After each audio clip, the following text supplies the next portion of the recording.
Hello friends, welcome to my channel. আজকে আমি সম্পূর্ণ পেঁয়াজ রসুন ছাড়া ডিমের ঝোল রান্নার রেসিপি নিয়ে এসেছি। পেঁয়াজ রসুন ছাড়াও যে ডিমের ঝোল রান্না করা যায়, না দেখলে মিস করবেন। তাহলে চলুন দেখে নিই পেঁয়াজ রসুন ছাড়া মজাদার আলু দিয়ে ডিমের ঝোলটা আমি কিভাবে রান্না করব। ডিমের ঝোল রান্না করার জন্য এইখানে আমি 6টা ডিম সিদ্ধ করে তারপর উপরের খোসাটা ছাড়িয়ে নিয়েছি। এখন এইগুলিকে মাঝখান দিয়ে কেটে নেব। ডিমগুলিকে কেটে রান্না করতে হবে। ডিমগুলিকে যদি কেটে রান্না করে নেওয়া হয় তাহলে ডিমের ফ্লেভারটা ঝোলের সঙ্গে মিশে যাবে, ভালো লাগবে। তো ডিমগুলিকে কেটে নেওয়ার পর একটা সাইডে রেখে দেব। এরপর আমার লাগবে সিদ্ধ করে নেওয়া আলু। এইখানে মিডিয়াম সাইজে 3টা আলু সিদ্ধ করে তারপর এইভাবে ভেঙে নিয়েছি। আর বাকি যা যা লাগবে তা আমি রান্নার সময় দেখিয়ে দেব।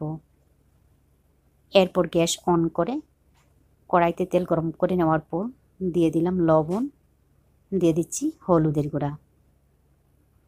একদম কম আঁচে মিশিয়ে নেওয়ার পর দিয়ে দেব কেটে নেওয়া ডিম। এখন এইগুলিকে উল্টে পাল্টে ভেজে নিতে হবে। তবে ডিম ভেজে নিতে সময় লাগবে না, কয়েক সেকেন্ড ভেজে নিলেই হয়ে যাবে। কয়েক সেকেন্ড উল্টে পাল্টে ডিমগুলিকে ভেজে নেওয়ার পর এখন আমি এইগুলিকে নামিয়ে নেব। ডিম ভাজার তেলের মধ্যে দিয়ে দেব সিদ্ধ করে নেওয়া আলু। এরপর এর মধ্যে হলুদ লবণ দিয়ে আলুগুলিকে ভালোভাবে ভেজে নিতে হবে। যেহেতু পেঁয়াজ রসুন ছাড়া ডিমের ঝোলটা রান্না করা হবে, তাই সিদ্ধ করে নেওয়া আলুগুলিকে ভালোভাবে ভেজে নিতে হবে। আলুগুলিকে ভালোভাবে ভেজে নিলে রান্নার স্বাদ ভালো আসবে। তো আলুগুলিকে ভেজে নামিয়ে নেওয়ার পর আবারও দিয়ে দেব 2 চামচের মতো সর্ষের তেল। একই সঙ্গে দিয়ে দিচ্ছি 2-4 চামচ ঘি। ঘিয়ের পরিবর্তে বাটারও কিন্তু ব্যবহার করতে পারেন। তো তেল আর ঘিটা যখন ভালোভাবে গরম হয়ে যাবে এবারে ফোড়নের মধ্যে দিয়ে দেব শুকনো লঙ্কা, তেজপাতা, 5 ফোড়ন। আস্ত গরম মশলাও কিন্তু এই সময়ের মধ্যে ব্যবহার করতে পারেন। তো ফোড়নগুলিকে কয়েক সেকেন্ড ভেজে নেওয়ার পর এবারে এর মধ্যে দিয়ে দেব আদা, কাঁচা লঙ্কা বাটা। এইখানে আমি 1 ইঞ্চি আদা, 3টা কাঁচা লঙ্কা একসঙ্গে বেটে নিয়েছি। বাটিটা দিয়ে দিলাম 1 চামচের মতো জল। তারপর এর মধ্যে দিয়ে দিচ্ছি একটা টমেটো পেস্ট, দিয়ে দেব জিরার গুঁড়া, ধনিয়ার গুঁড়া, হলুদের গুঁড়া, মরিচের গুঁড়া 1/2 চা চামচ করে। তবে ঝালের পরিমাণটা কম দিতে হবে।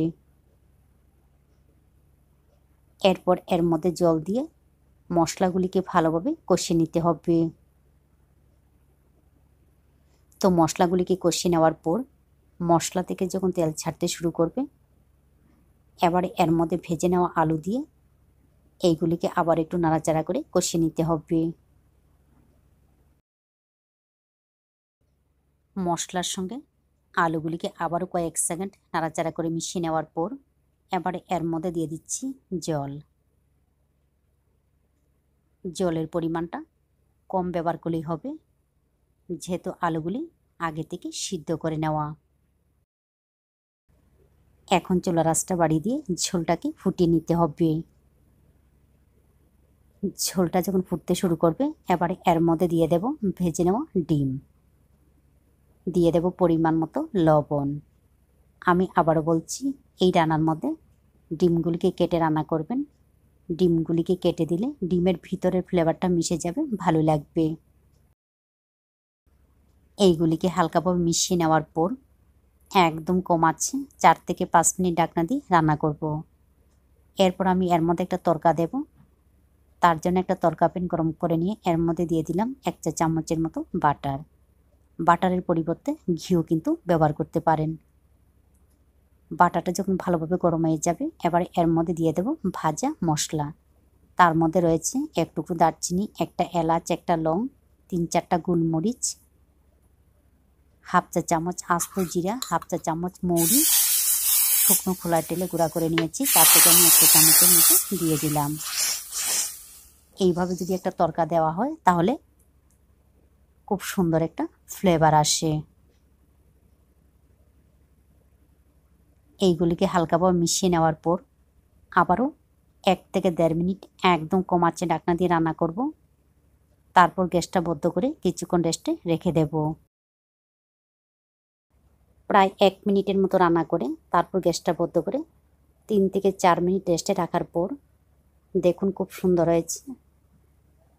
এইভাবে পেঁয়াজ রসুন ছাড়া আলু দিয়ে ডিমের ঝোল রান্না করে খেয়ে দেখবেন ভালো লাগে। ভালো লাগলে অবশ্যই লাইক, শেয়ার এবং সাবস্ক্রাইব করবেন। আপনারা ভালো থাকবেন, সুস্থ থাকবেন আর আমার নিত্য নতুন ভিডিও দেখবেন।